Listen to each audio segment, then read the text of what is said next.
give our viewers a sense of what's been happening on day 4 of the Russian invasion of Ukraine. An oil tanker was blown up near the capital Kyiv and a gas pipeline was hit in Kharkiv. India Today is the only channel reporting from ground zero.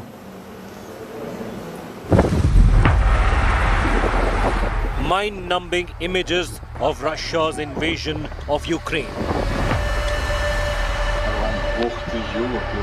As fighting rages on, the full wrath of the war breaking on the beleaguered country.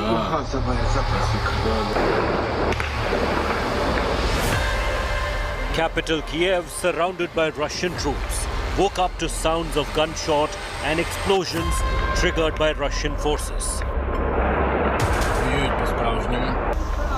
India Today crew was stopped by Ukrainian armed forces while covering the war-ravaged city. यहाँ पर curfew है, हम लोग फिर भी सड़कों पर हैं, तो उन्होंने हमारे ऊपर हथियार तान के रखा है। हमसे थोड़ा पास आके कह रहे हैं हाथ उठाकर, तो हाथ उठाकर हम धीरे-धीरे आगे जा रहे हैं। मेरे हाथ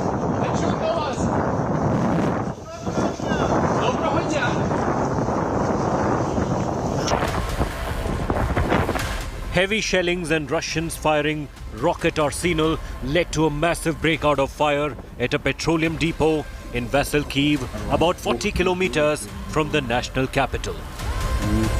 The sky was engulfed with the thick black smoke after the explosion, and officials issued advisory to locals to remain indoor and keep windows shut. A radioactive waste disposal site near the Ukrainian capital of Kiev was also targeted by Russia through an airstrike. However, no radiation leakage was reported immediately.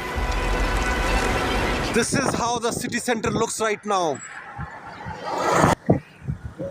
Totally empty streets, totally empty road. This is the center of the city, center of Kyiv. Hardly anybody around, no vehicles, no people.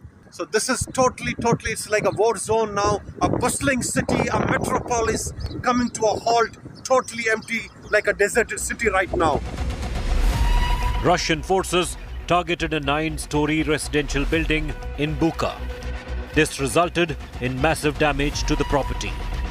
It is unclear if the attack led to any casualties. Russian forces blew up a gas pipeline in Kharkiv, the country's second-largest city, leading to massive blaze and plumes of smoke taking over the skyline. Large-scale street war also broke out. Ukrainian troops and Russian forces fought pitched battle in Donetsk. Intense shelling led to damage to several houses and injury to civilians. Intense fighting broke out after large columns of Russian armored vehicles stormed the northern city of Sumy. Civilians were asked by the authorities to remain indoors and stay away from windows. With Gaurav Sawant and Rajesh Pawar in Ukraine, Bureau Report, India Today. Joining us live at this time for Perspective is Yelena Khabib, former diplomat and advisor to the Ukrainian Prime Minister from Istanbul in Turkey. With us also is Yelena Khabib, director of the Austrian Institute for European and Security Policy from Vienna in Austria. Welcome. I want to go across to Yevgenia first for her sense of the battle as it's playing out. The big information coming in, claim made by the governor of the city of Kharkiv that Kharkiv has been taken back. So it seems even on day 4, Vladimir Putin's troops haven't been able to physically hold on to any of the territorial gains they've been claiming. Yes, hello, and thank you for... You can hear me, right? I hear you well, ma'am, yes. Yes, thank you for the invitation. Yeah, as you said, absolutely, truly, so far there is no single administrative center or big city which has been taken by Russians, and that is on the 4th day of this invasion. So the initial idea, actually, of this blitzkrieg and of a very pleasant walk through Ukraine actually did not work, and that was one of the reasons why Putin was furious yesterday, and there are talks talks and rumors that he changed the chief of staff of the Russian army because of this failure of Ukrainian campaign. So the situation is not easy now. We still have clashes and we still have problems with the some kind of ammunition in different parts of Ukraine. We still have shellings like in Kiev, in Kharkiv, in many different parts of the country. So it's still a very, very hot conflict. Plus, we should not also forget about the aggression from the sea. We also have another front, which is a front from the Black Sea, which is being blocked by Russians as well. But generally and speaking overall, it's really a huge success of Ukrainian army at the moment, and the tactics of the Russians has changed a lot. So now it looks like they are trying to cause as much damage as possible, not only to some kind of strategically important facilities or airports or, let's say, defensive facilities or military facilities, but also to the residential areas, to gas pipelines, to Chernobyl and other NPPs, to some kind of chemical factories and so on, just to cause as much damage to civilians as possible, including hospitals, including children, including all kind of blood donation centers and so on. So now we're talking about war crimes by the Russian Federation and not only about the invasion. Yelena Khabib, this is undisputedly a huge setback for the battle plans made by the Russian army. Your sense of why they're not being able to hold on to territory? Did they not wargame this adequately? Did they not anticipate the level of Ukrainian residents? Or do you think that the plans that were made are just crumbling in the face of reality? I think it's both. On the one side, there was a hope for a blitz success in this military operation, as the other colleague outlined for you, and this is not happening. Ukraine is putting up a fight. There is a resistance not only coming from the Ukraine defense, but also from the civilian population. The whole international community, with a few exceptions, is siding with Ukraine. There is a perpetual flow of arms, ammunition, funds coming to Ukraine from all, not just from the European member states and from the European states, but also from international partners. So this has a psychological effect. Of course, the very fact that Ukraine is resisting and is staying a successful defense is good news. Now, on the other side, on the downside of the current full-scale military operation, there is still, of course, much to happen, and hopefully this is not going to be the case. However, Russian troops who have been amassed along Ukraine's borders for the last 2.5-3 months are still not fully deployed. And of course, Russia has many more weapon systems and military tactics at disposal, which is why we should be very, very careful now to as the desperation increases, the level of violence and the nature of the armaments being used could also be scaled up, making things more brutal, more bloody. I want to go across to our colleagues who are in Kiev at this moment. Gaurav Sawant and Rajesh Pawar join us. Both had a very arduous drive back from Mariupol to Kiev. Gaurav, I want to talk about Kharkiv. You understand military battles. Given the speed at which the Russian army had come in and their claims that they were holding on to Kharkiv, the Ukrainian governor of the city of Kharkiv says they've thrown them back, which is what happened at the airport near Kiev, which is what's happened virtually everywhere, that the Russians are simply not being able to hold on to any territory. Rahul, two aspects here. This is information. We'll also talk about information warfare in just a moment. The Russians claim that the Ostobel airport was and remains in their control. The Ukrainians say it is in their control. Similarly with Kharkiv, the Russians seem to indicate that they control the territory. The governor in Ukraine says he controls the territory.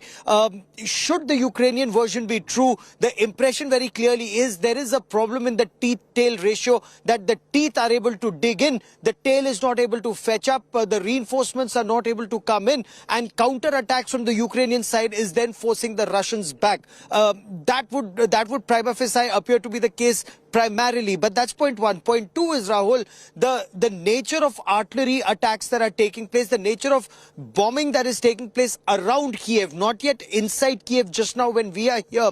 That seems to indicate that they seem to be zeroing in on targets. Remains to be seen whether it's zeroing in on targets to acquire them later tonight. Because the first shell, then another a little distance away, then the third, and then nothing. It's not as if they're specifically pounding or pulverizing any particular place before they move in for the assault, is what we are given to believe at this point of time. But there are a lot of claims and counter-claims being made on ground zero, which in a way, the fact that the Ukrainians are saying that they are winning back, whether it's the Ostobel airport or it is Kharkiv, it's inspiring youngsters to join the forces and defend their cities. Their effort is to stall the advance of the Russians as much as possible, to then force a diplomatic, to force the Russians to come to the diplomatic table sooner than later, and at least continue to protect Kyiv, Kharkiv and the other major population centers, the biggest city and the second biggest city, Rahul. Was with some of the civilian combatants. You're a military man yourself, Rajesh. They haven't really used these assault rifles earlier. So while it does add to the numbers, is it really going to be able to change anything on the ground? These civilian combatants getting involved, saying we want to come to Ukraine's defense?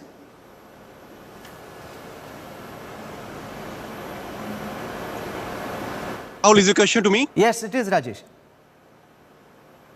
I'm sorry, Rahul, the connection is not so good at my end. No, my question was, you spent time this morning with the civilian combatants. They were all picking up the Kalashnikovs and assault rifles. Now, the question is, does their presence in any way, of course, it reinforces morale, but does their presence change the dynamics on the ground? Because many of these people, for example, some of the reports I saw that you'd send were PR officials and therefore weren't necessarily trained in how to handle assault rifles in the face of fire. Rahul, listen, the connection is not very good, okay? But I think I got a sense of your question. See, this war is not a conventional war. This must be understood. Probably very, very... Okay, give us a moment. We'll go to Rajesh. I want to... Okay, Rajesh, go on. Question on... Can you hear me? Yes, I hear you well, Rajesh. Go ahead. Okay, so I was saying that this war is a very different kind of war. It is not a conventional war as such. It has many facets, and the most important facet of this warfare today, which is unfolding in Ukraine, information, propaganda on both the sides. You cannot trust any video, any photo coming to light. You cannot fight. Okay, give us a moment. We'll fix that again and go back to Rajesh once we have a stable audio connection. Remember, internet service is facing a blackout in different parts of Ukraine. Andrei Kortnukov joins us, General of the Russian International Affairs Council from Moscow in Russia. Mr. Kortnukov, your comments on the governor of Kharkiv saying that they've retaken the city of Kharkiv and the seeming inability of the famous Russian army to actually hold on to any territorial gains in Ukraine at this time? Well, as I understand the situation, the best forces that Ukraine has are concentrated in the east of the country, close to the Donbas region. And these forces are in a position to resist the Russian advance. So if you look at the map, you'll see that the offensive from the Lugansk and Donetsk republics is very slow. However, I think that the strategic aim of the Russian army is to somehow compensate for this slow movement by advances from the south and from the north. So I think that they would probably try to outflank the Ukrainian army and to get strategic advantage in the center of the country. For instance, they argue that they have already blocked southern cities of Kherson and Berdyansk and the northern city of Sumy. If this plan works, then the best units of the Ukrainian army will be surrounded in the east. And of course, that would tremendously complicate the position of the Ukrainian army. It's yet to be seen to what extent this plan can work. But I think that this is what the Russian army is trying to do right Andrei now. Kortunov, the fact is that Russian army has attempted some very high-risk maneuvers like paradropping highly specialized and trained paratroopers into the airport near Kyiv and then not being able to hold on. There was talk of a big transport aircraft supposedly with the paratroopers on board also being taken down by an air defense system of the Ukrainian army. And all of this seems to suggest that the Russian army is making some very high-risk attempts and not being able to pull them off. Well, I think that we should be very cautious about information that we get from the field because, of course, this information depends on who transmits it. And the Russian accounts of the situation clearly are very different from the Ukrainian ones. I think that we'll have to wait for at least a couple of days to see how the situation on the ground evolves. But apparently, at least to the extent I can judge about the moods in the Kremlin, it's hard to do that, but I assume that the Russian leadership is not likely to stop unless Ukraine is ready to come to Gomel, to Belarus, and to discuss a ceasefire that would imply some kind of, should I say, surrender, something similar to surrender by the Ukrainian force. I don't think that the Russian side would discuss anything short of such a solution for the problem. Ina Sovsan joins us, Ukrainian MP, and at this moment, given the pushback that the Ukrainian army is being able to mount, I'd imagine that the Ukrainian army has absolutely no reason to consider any kind of a surrender, which is what President Putin and the Russian army is asking for. Given that you're a Ukrainian MP, your sense of how the battle is going so far, ma'am? So the situation is developing very quickly, of course. So we are following all of that very closely. The situation is complicated, but I will tell you from the Ukrainian side, we don't have a reason to surrender. We are actually killing more Russians than you can imagine. As of now, we killed 4,000 Russian soldiers on the ground. We are seeing Russian soldiers just leaving their tanks, they're leaving their vehicles and running away. They're giving up, they're raising white flags. So why the hell would we try to surrender? We are actually kicking their asses. And this call from Putin that you surrender and come to Gomel is just ridiculous. It actually means that Putin realizes that his plan is failing. His plan to take over Kiev in the 24 hours has failed because they failed to capture the military airport north of Kiev to land their troops over there. They did manage to get into the city with expected. You cannot really enter a 4 million city 4 million people city in one tank and try to stay alive. So no one of those who entered Kyiv in tanks did stay alive. They are using the tactics of infiltrators right now. So they're running around city and setting up the heat marks for the missiles. But Ukrainian territorial defense is actually controlling the situation and catching and killing those infiltrators in the Ukrainian cities, not just in Kyiv, but in Kharkiv, in Sumy, in Kherson. And that is the reason why Russians are not taking control over any single big Ukrainian city. Oh, absolutely, because to go in is one thing, to be able to hold on to that territorial gain is quite another. It requires far more forces than the Russian army has deployed, which would suggest, and we'll build on this in the time to come, that the Russian army probably thought that the Ukrainian army and government would just collapse, a bit like the Afghan government did in the face of the Taliban attack, which absolutely hasn't happened. Amid these air raids, missile explosions and tanks firing shells, the common Ukrainian has now decided to pick up weapons and fight back. And that really changes the dynamic quite a bit because you now have people from the hospitality sector, people from the PR sector saying what matters most to them is to fight the Russian invaders regardless of what this does to their personal safety.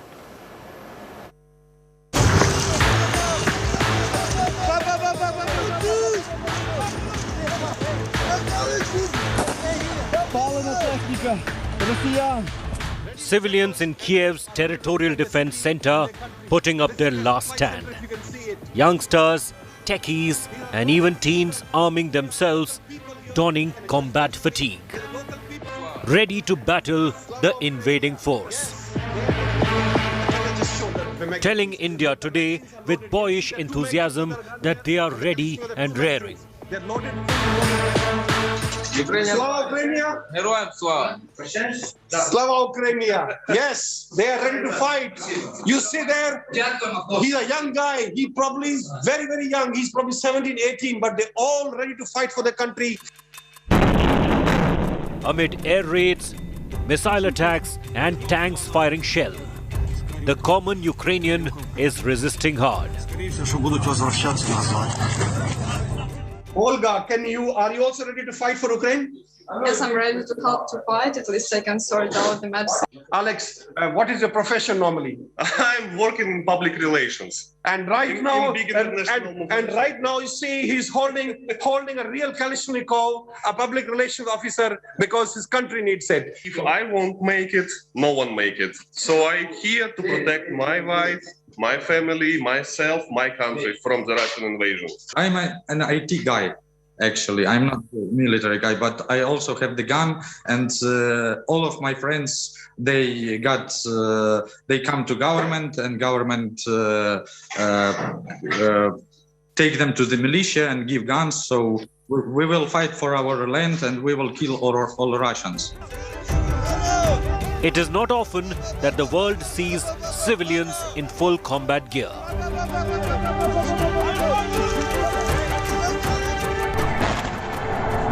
But the war has come home to one of the most populous and thriving European cities.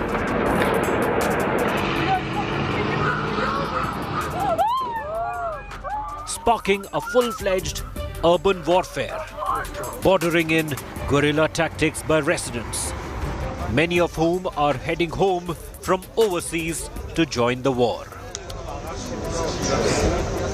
I want to join the army.